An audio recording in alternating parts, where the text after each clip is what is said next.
दिया है, और टाइटल टैग के अंदर क्या लिखा हुआ है वो ये बाहर निकाल के देगा, क्योंकि हम लोग कर रहे हैं गेट एलिमेंट बाय टैग में, तो टैग के अंदर क्या लिखा हुआ है वो ये निकाल कर देगा। ठीक है, बाकी सब टैग के अंदर तो बहुत सारी चीजें हैं और कोई टेक्स्ट नहीं लिखा हुआ है। ठीक है, इवन बॉडी के अंदर भी कोई टेक्स्ट नहीं लिखा है हमने, तो टाइटल के अंदर एक टेक्स्ट लिखा हुआ है, तो वो टेक्स्ट निकाल कर दे देगा, मतलब जो भी चीजें लिखी हुई है वो निकाल कर लिखेगा। ठीक है, लेकिन एरे निकालता है तो एक्स ऑफ जीरो, मतलब जीरो पोजीशन पे जो भी है, और फिर उसका टेक्स्ट निकाल कर दे दीजिए, अलर्ट बॉक्स में देना मुझे। और हेलो नाम से फंक्शन था ना, तो हेलो नाम से फंक्शन को कॉल कर दिया ऑन, ये किया हुआ इसका।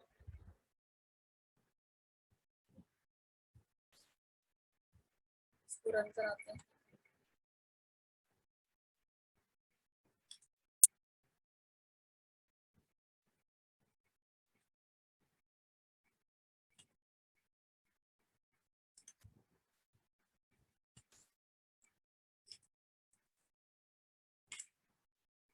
मेरा एक बटन बना हुआ है, हमने सिर्फ एक बटन बनाया है, इस बार कोई टेक्स्ट बॉक्स नहीं बनाया, क्योंकि टेक्स्ट बॉक्स की वैल्यू नहीं उठानी है।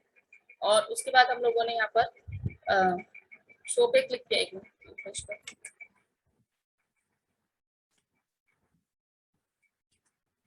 शो पे क्लिक किया और देखिए अलर्ट बॉक्स में आउटपुट आ रहा है हमारे पास।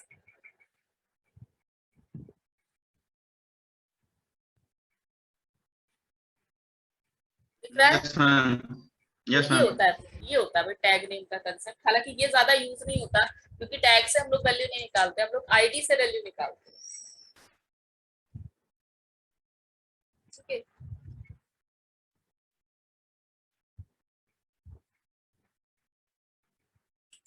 और ये रहा इसका प्रोग्राम। ये प्रोग्राम देख लीजिए अपने पॉइंट ऑफ व्यू से, कोई डाउट हो तो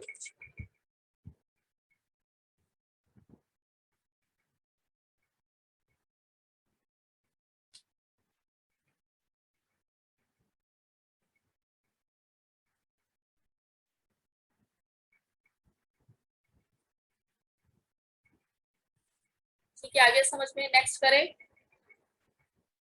यस मैम। चलिए, तो दो मेथड ही दे रखे, दो मेथड और एक प्रॉपर्टी दे रखे, दोनों मेथड हमारे हो गए।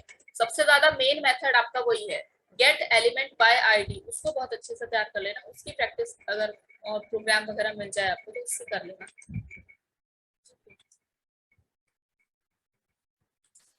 वो हर जगह यूज होता है, देखिए इसमें भी यूज हुआ है इस प्रोग्राम में।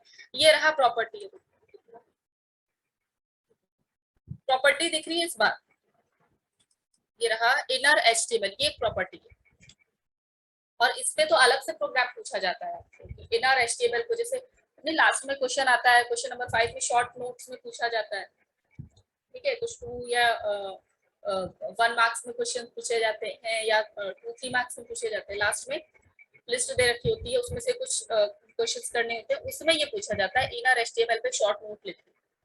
तो आपको ये इनर एचटीएमएल को समझाना होगा, ये प्रोग्राम है, ऐसा कुछ एक प्रोग्राम बनाना होगा वहाँ पर। ठीक है, ऐसा जरूरी नहीं है कि यही प्रोग्राम बनाइए, मतलब प्रोग्राम को कभी याद मत करना, उसको प्रैक्टिस करना और अपनी तरफ से चेंजेस करना, और एग्जाम में वही चीजें लिखना। ठीक है, तो इनर एचटीएमएल ऐसे ही लिखा जाता है, इनर स्मॉल में, एचटीएमएल कैपिटल में।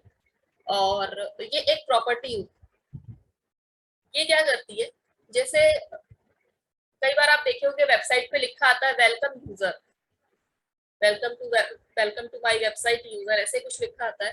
फिर आप अपना नाम डाल के लॉगिन करते हैं, जैसे मैंने प्रीति डाल के लॉगिन किया, तो वो यूजर वर्ड हट जाएगा और वेलकम प्रीति लिखा जाएगा।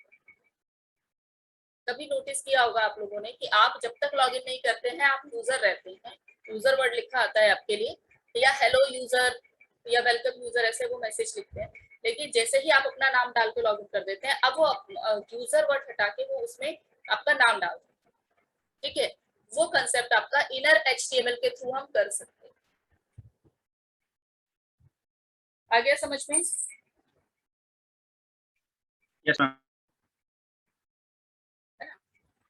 तो ये कंसेप्ट होता है। इसमें जो प्रोग्राम में बनाऊंगी, इसमें वैल्यू हम लोगों ने खुद दी है, और मतलब प्रोग्रामर ने खुद दी हुई है वैल्यू, तो हम लोग ही वैल्यू पे काम करेंगे। एक आगे हम लोग प्रोग्राम यूज करेंगे इनर एचटीएमएल का, रनिंग टाइम पे यूजर से वैल्यू लेंगे और जो यूजर वैल्यू देगा उसको हम वहां पर पेस्ट कर देंगे, तो वो भी इनर एचटीएमएल के थ्रू ही करेंगे।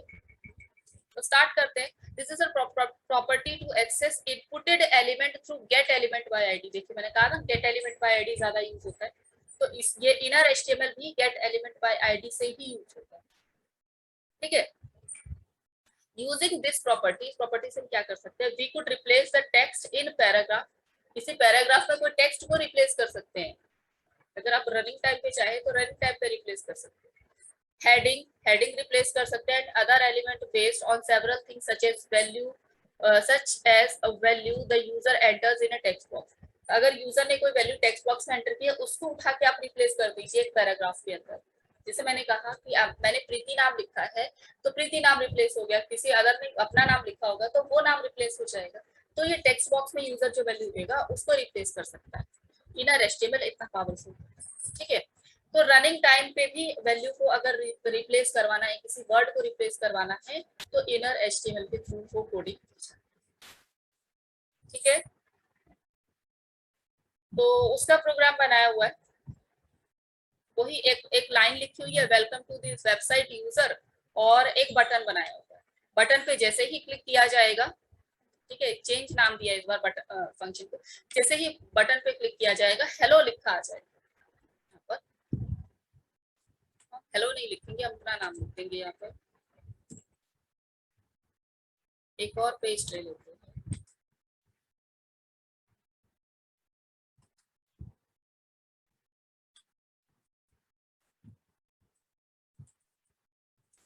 इनर एचटीएमएल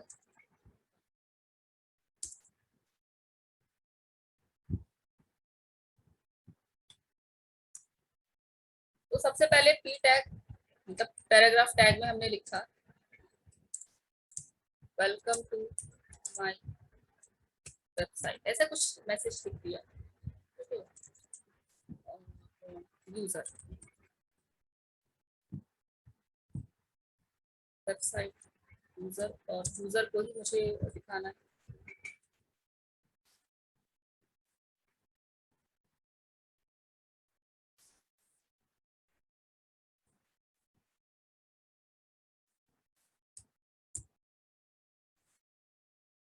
और एक बटन बना दिया,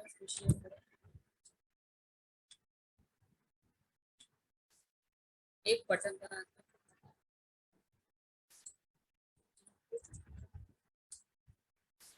टाइप बटन वैल्यू। वैल्यू वो होता है जो हम बटन के ऊपर लिखना चाहते हैं।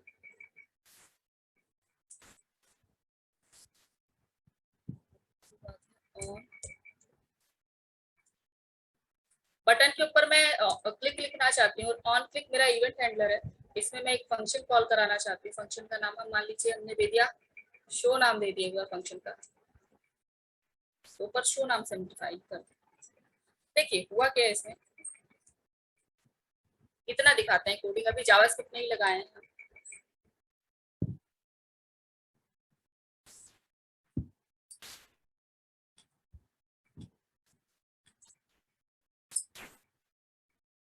ये दिख रहा है welcome to my website user. Yes ma'am दिख रहा है। ठीक है ना, अब मैं क्या करूंगी, अभी तो कुछ लॉजिक नहीं लगाए हैं हम, बटन पे क्लिक करूंगी, बटन के ऊपर मैंने क्लिक लिखा था तो क्लिक लिखा हुआ है, बटन पे क्लिक करूंगी और यूजर की जगह पे ना मेरा नाम लिखा हुआ आ जाएगा।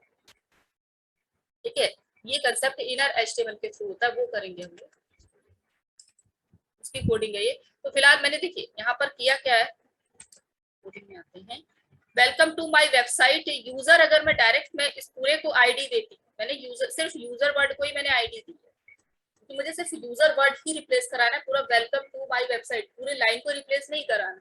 अगर मुझे पूरी लाइन को रिप्लेस कराना होता तो मुझे यहाँ आईडी देना, यहाँ आपको एक आईडी दे सकते, ठीक है, लेकिन मुझे तो पूरी लाइन रिप्लेस नहीं करानी है, मुझे सिर्फ एक वर्ड को रिप्लेस कराना है। तो जिस वर्ड को रिप्लेस कराना है सिर्फ उतने को ही आईडी देंगे। तो मैंने ना बोल्ड टैग बी टैग लगाकर उसको आईडी दे दी सर, क्योंकि आईडी हम डायरेक्ट नहीं देते, हम किसी टैग के अंदर देना पड़ता है। तो बी टैग के अंदर ही मैंने वो आईडी दी थी, और यूजर पे ही सिर्फ आईडी गई। अब इसका हम लोग लॉजिक लगाएंगे यहाँ पे, script type text CSS, sorry text JavaScript. Function, function का नाम है शो, ऊपर शो कॉल किए हैं। तो सबसे पहले हम वैल्यू उठाएंगे कैसे, किसी की भी वैल्यू उठानी होती है तो हम लोग गेट एलिमेंट बाय आईडी से उठाते हैं। ये हम लोग ऑलरेडी पढ़ चुके हैं T1 के अंदर। T1 में इनर एचटीएमएल लगा,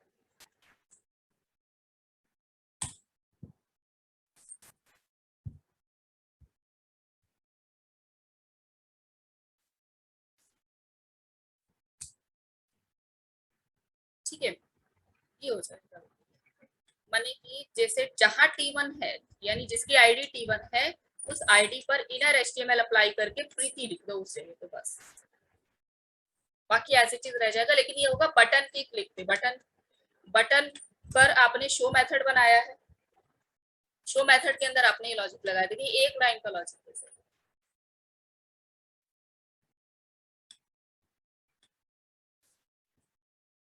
चला देते हैं इसको।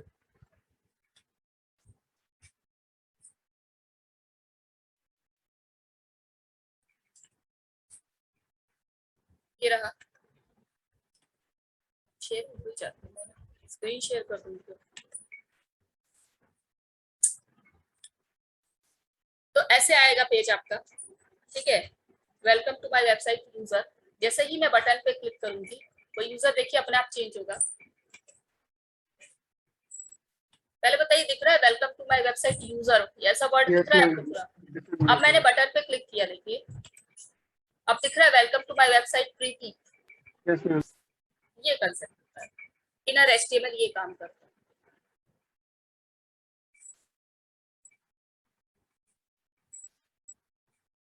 ठीक है, दिख गया? Yes ma'am. ये होता है भाई इनर एचटीएमएल का काम करना। ये रहा,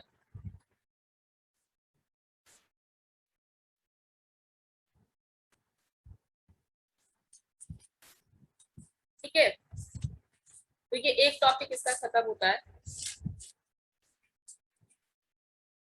तो एक आज के टॉपिक पर हमने एक गेट एलिमेंट बाय आईडी किया।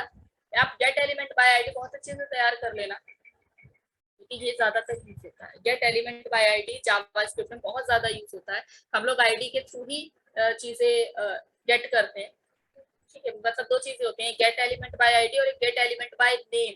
ये दो चीजें यूज करते हैं। आपके कोर्स में अभी नेम नहीं दे रखा है, तो आईडी से ही हम लोग वैल्यू फेच कर रहे हैं, ठीक है। ये ज्यादा यूज होता है। दूसरा हम लोगों ने पढ़ा gate element bye gate elements bye tag name. Tag का वैल्यू क्या है, उसके थ्रू हम लोग डेटा निकाल लेंगे। टैग के अंदर जो लिखा है वो निकाल लेंगे। तो टैग के अंदर तो टाइटल में ही लिखा होता है सब कुछ, है ना। बॉडी टैग में तो बहुत सारी चीजें लिखी होती है, इसलिए सारा शायद नहीं गेट करता है। या एरे के थ्रू आपको एक एक वैल्यू गेट करानी पड़ती है, तो इसलिए ज्यादातर वो यूज नहीं होता है। और सबसे ज्यादा इंपॉर्टेंट यूज होता है इनर एचटीएमएल का। ये प्रॉपर्टी है, ये कोई फंक्शन नहीं है, मतलब मेथड नहीं है, इसके आगे ओपन क्लोज ब्रैकेट नहीं लगा है। इनर एचटीएमएल ऐसे ही लिखते हैं और ऐसे ही करते हैं, ठीक है। तो रनिंग टाइम पे अभी तो हम लोगों ने वैल्यू स्टैटिक कर दी है यहाँ पे। अभी मैंने स्टैटिक कर दिया, मतलब कि मैंने वैल्यू फिक्स कर दी प्रीति, तो प्रीति हर बार दिखाएगा वो। नेक्स्ट टाइम हम प्रोग्राम करेंगे इनर एचटीएमएल के थ्रू, आगे दे रखा है इसमें। तो उसमें क्या करेंगे, हम यूजर से वैल्यू लेंगे। यूजर अपना अलग अलग नाम देगा, क्योंकि अलग अलग यूजर है, तो अलग अलग जो भी नाम ही देगा वही जाकर वहां पेस्ट हो जाएगा, वो भी इनर एचटीएमएल के थ्रू, ठीक है। तो ये तीन चीजें आज हमने पढ़ी।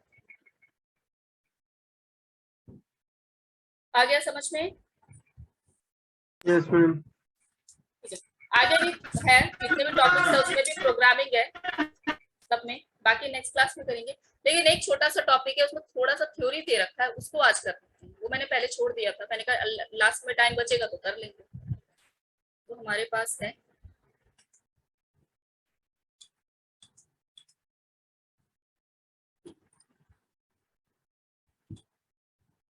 ये दिख रहा है आपको सामने, ये भी पूछा जाता है, इंपॉर्टेंट टॉपिक है और इसी चैप्टर का है, ठीक है। देखिए पेज नंबर 3 इसी चैप्टर का है ये।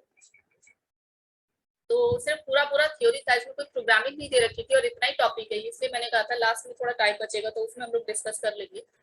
एजेक्स नाम है, असिंक्रोनस जावास्क्रिप्ट एंड एक्सएमएल इसको बोला जाता है। दिखाई दे रहा है स्क्रीन पर? Yes ma'am. ठीक है, एजेक्स पे भी प्रोग्रामिंग होती है, मतलब ऑब्वियसली प्रोग्रामिंग के थ्रू ही बनता है और जावास्क्रिप्ट के थ्रू ही प्रोग्रामिंग होती है, लेकिन आपके कोर्स में प्रोग्रामिंग नहीं दे रखी है इसकी। ठीक है, सिर्फ थ्योरी ये दे रखा है, जितना लिखा हुआ ना यही पेज पर समझा कर रखा हुआ है आपका। तो एजेक्स होता क्या है, सबसे पहले तो इसका फुल फॉर्म नहीं इसमें नाम लिखा हुआ है, असिंक्रोनस। सिंक्रोनस का मतलब होता है जब कोऑर्डिनेशन बिठा के काम करता है, तो असिंक्रोनस का मतलब होता है कोऑर्डिनेशन नहीं बिठाना पड़ता आपको। असिंक्रोनस जावास्क्रिप्ट एंड एक्सएमएल, तो AJAX एजेक्स इसको बोलते हैं। ये नई टेक्निक है, अभी हाल ही में आई है। ठीक है, होता क्या है देखिए, ये पूरा मैं समझा देती हूँ क्या लिखा है इसमें। एजेक्स किसे कहते हैं, आप कोई भी एक वेबसाइट उठाकर वेबसाइट का पेज देखिए, अगर याहू दिख रहा है तो याहू उसका अच्छा एग्जांपल था। एजेक्स ज्यादातर याहू में आप देख सकते हैं, नहीं तो उसमें लिखा हुआ है, गूगल है, जीमेल, अब तो हर कोई यूज कर रहा है। होता क्या था याहू के पेज में, यहाँ पर क्रिकेट अगर लाइव चल रहा है तो क्रिकेट का स्कोर यहाँ दिखाई दे रहा है। ठीक है, यहाँ हॉरोस्कोप दिखाई देता था, यहाँ आपका सर्च इंजन था, याहू का पेज में डिस्क्राइब कर रही हूँ, उसका एग्जांपल लेके चल रही हूँ। ये तो अभी शायद माइक्रोसॉफ्ट वाले में भी। हाँ वही सब है, मतलब अब तो हर कोई यूज कर रहा है एजेक्स को। फिर यहाँ कुछ न्यूज इवेंट्स चल रही होती थी, नहीं आर्टिकल्स यहाँ पूछते थे आपसे कि do you agree with this article और नॉट, ऐसे कुछ। यहाँ लेटेस्ट न्यूज चल रही होती थी, बॉलीवुड की अलग चल रही है, अपना पॉलिटिक्स की अलग चल रही है, क्रिकेट की न्यूज अलग चल रही है, ये सारी चीजें यहाँ न्यूज चल रहा है, कुछ इमेजेस वगैरह दिखा रहे हैं, कुछ एड वगैरह यहाँ साथ में हो रहा है। ठीक है, तो ये था भाई याहू का पेज। याहू का पेज मैं इसलिए बोल रही हूँ, कभी अगर आपने देखा हो तो उसमें बहुत सारी चीजें एक साथ देखने को मिलती थी। ठीक है, हालांकि अब आजकल तो सारी वेबसाइट्स ऐसी ही दिखती हैं। तो ये होता है। तो असिंक्रोनस जावास्क्रिप्ट एंड एक्सएमएल का क्या कांसेप्ट है, या एजेक्स का क्या कांसेप्ट है। पहले जब एजेक्स नहीं था तो क्या होता था, ये पूरा पेज एक पेज बनाती है, लेकिन सेक्शंस इसमें अलग अलग है। सेक्शंस कैसे अलग अलग बनाते हैं उसकी कोडिंग आप सीख चुके हैं, डिव के थ्रू हम लोग बनाते हैं ना, डिव डिवीजन टैग जो सीएसएस का होता है उसके थ्रू बनाते थे। अब होता क्या है ना कि ये अलग अलग सेक्शंस में हमने बना तो दी, लेकिन जब सर्वर पर जाता था ना, जैसे क्रिकेट है, क्रिकेट का स्कोर अगर हम लें तो ये सेकंड टू सेकंड ये चेंज हो रहा है ना। बाकी होरोस्कोप तो दिन में एक बार चेंज होता है मेरे ख्याल से, एक और वेदर फॉरकास्टिंग है वो 2 बार चेंज करते हैं। लेकिन क्रिकेट का स्कोर, अगर क्रिकेट लाइव चल रहा है तो क्रिकेट का स्कोर जो है वो सेकंड टू सेकंड चेंज हो रहा है, तो सर्वर से लोड होती है सारी चीजें। तो अगर एजेक्स नहीं था तो क्या होता था, ये पूरा पेज, होल पेज, ये पूरा पेज सर्वर पर जाता था और सर्वर से लोड होकर फिर क्रिकेट का स्कोर, ये सर्वर है आपका, सर्वर से लोड होकर भाई वेबसाइट होती है ना, जैसे ये जो क्रिकेट का स्कोर दिखाते हैं, या क्रिकेट की जो वेबसाइट होती है जैसे बीसीसीआई हो गई या इंडियन क्रिकेट की वेबसाइट हो गई, तो उसके सर्वर पर ये जाता है। ठीक है, डेटा। तो होता क्या था कि काम इतनी दूर का ही है, लेकिन पूरे के पूरे पेज को लोड होने के लिए सर्वर पर जाना पड़ता था और फिर वापस आते थे फिर लोड, तो इससे टाइम लगता था, मेमोरी ज्यादा जाती थी आपकी और लोडिंग बहुत ज्यादा लेता था पूरा पेज, और फिर लोड होकर स्क्रीन पर दिखाई देता था। रिफ्रेशमेंट वगैरह रिफ्रेश करना पड़ता था बार बार, कुछ चीजें आपको दिखाई दी। ये होता था, एजेक्स नहीं था तब। अब एजेक्स ने क्या कर दिया है कि पार्ट्स में तो आपने डिवाइड कर ही दिया, एजेक्स क्या करेगा, उन पार्ट्स को अलग अलग सर्वर पर अलग अलग रन कराएगा अलग अलग टाइम, माने जिसकी जरूरत जब है। तो अगर मान लीजिए मुझे सिर्फ क्रिकेट स्कोर को बार बार अपडेट करना है, तो सिर्फ इतना ही पार्ट उठाएगा एजेक्स और इतने पार्ट को ले जाके सर्वर के पास देगा, लोड होके वापस से आ जाएगा। अगर वेदर फॉरकास्टिंग करनी है तो 2 बार होती है, तो वेदर फॉरकास्टिंग पूरे दिन में 2 बार होती है ना, तो होता क्या है कि 2 बार वो जाएगा लोड होने के लिए। मान लीजिए वेदर फॉरकास्टिंग का ये वाला पैनल फॉरकास्टिंग का है, तो ये वाला फिर उसके सर्वर पर जाएगा। ठीक है, और फिर वहां से लोड होकर फिर यहाँ पर डेटा वापस आ जाएगा। समझ, मतलब जिस पर्टिकुलर पार्ट को जरूरत है लोड होने की उस वक्त वही पार्ट जाएगा लोड होने के लिए, सबको साथ लेके नहीं जाएगा। इसी कंसेप्ट को कहा गया असिंक्रोनस। असिंक्रोनस का मतलब होता है बिना कोऑर्डिनेशन के, बिना तालमेल बिठाए ये काम कर रहे हैं अपना, जिसको जरूरत है वही सिर्फ लोड हो रहा है, बाकी को छोड़ दे। ये कंसेप्ट एजेक्स के थ्रू पॉसिबल हुआ, ठीक है। तो इससे क्या हुआ ना, सर्वर पर लोड कम पड़ा। सर्वर को पहले क्या होता था, पूरे पेज को देखना पड़ता था, अभी सिर्फ उस पर्टिकुलर पोर्शन को देख रहा है वो, और पेज भी बार बार लोड नहीं हो रहा है या मेमोरी नहीं ले रहा है, आपका सिस्टम को रोक नहीं रहा है बार बार। ये कंसेप्ट होता है। आ गया समझ में कंसेप्ट?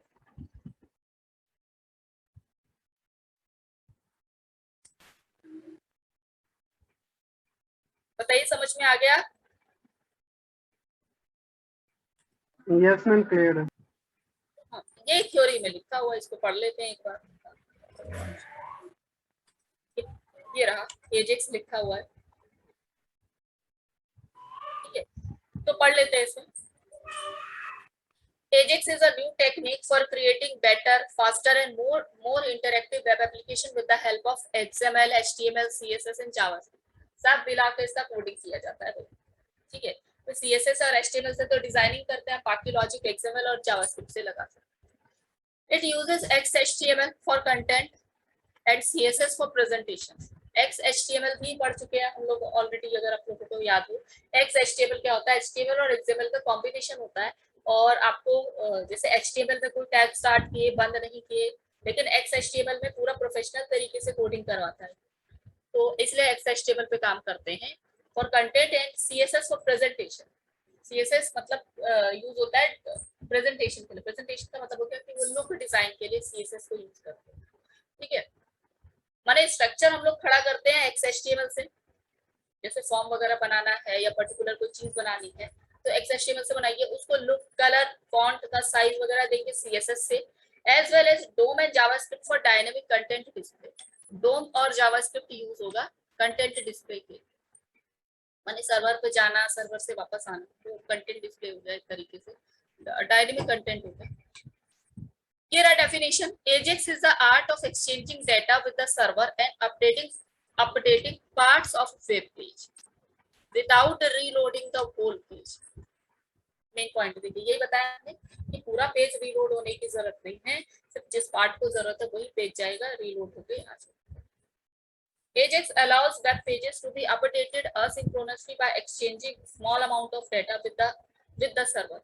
तो स्मॉल अमाउंट ऑफ डेटा ही वो एक्सचेंज करता है, माने जिसको जरूरत है सिर्फ वही एक्सचेंज होता है। This means that it is possible to update parts of web page without reloading the whole page. Ajax engine does this.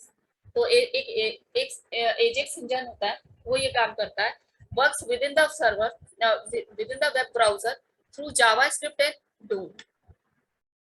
Ajax engine works within the web browser, browser के पास होता है, जावास्क्रिप्ट और डोम के साथ ये काम करता है। It renders the web application and handles any request of web client.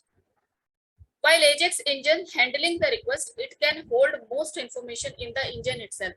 बहुत सारी इंफॉर्मेशन वो अपने पास इंजन में ही रखता है ताकि बार बार उसको लोड रख करने की जरूरत ना पड़े ब्राउजर से, और काफी पे वो काम करता है, ठीक है। Examples of applications using Ajax: Google map, Gmail, YouTube, Facebook, ये सारे। सबसे पहले गूगल मैप ने इसको तैयार मतलब यूज किया एजेक्स की टेक्नोलॉजी को। गूगल मैप देखा होगा आपने, आप जूम करते जाइए वो उतना ही प्रिसाइज एप्लीकेशन मतलब पार्ट दिखाने लगता है, सिर्फ उसी पार्ट को दिखाता है। अगर देखा हो कभी गूगल मैप, ऑब्वियसली देखा ही होगा, तो गूगल मैप को कभी जूम कीजिए, बहुत ज्यादा जूम करते जाइए, ठीक है।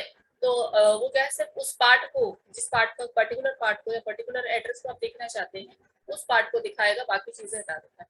तो वो पार्ट को ही अगर मुझे सिर्फ देखना है, वो कंसेप्ट आपका एजेक्स कहलाता है, ठीक है। और आजकल तो अब तो हर कोई एजेक्स को यूज कर रहा है, जिस पार्ट को लोड करवाना है या जिस पार्ट पे काम करना है सिर्फ उसी पार्ट को लोड करा के काम कर सकते हैं। तो ये शॉर्ट नोट में पूछा जा सकता है एजेक्स के बारे में। और एजेक्स का कंसेप्ट सिर्फ इतना है कि पूरा पेज लोड करने की जरूरत नहीं है या रीलोड करने की जरूरत नहीं है, तो सर्वर के पास भेजने की जरूरत नहीं है, जितनी जरूरत है सिर्फ उतना पार्ट जाएगा, काम करके या सब लोड होके वापस आ जाएगा, ठीक है। ये कंसेप्ट होता है।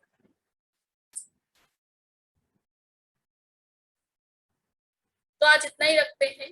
कोई डाउट है इसमें तो पूछिए अभी। नो मैम, कोई डाउट नहीं। No ma'am. ये थ्योरी पार्ट था। प्रोग्रामिंग होती है इसमें, बहुत अच्छी प्रोग्रामिंग होती है, ऑब्वियसली ये सारी चीजें बहुत इंटरेस्टिंग होंगी, लेकिन आपके कोर्स मैम में नहीं प्रोग्रामिंग होगी। हम लोगों को करना है। क्या चीज?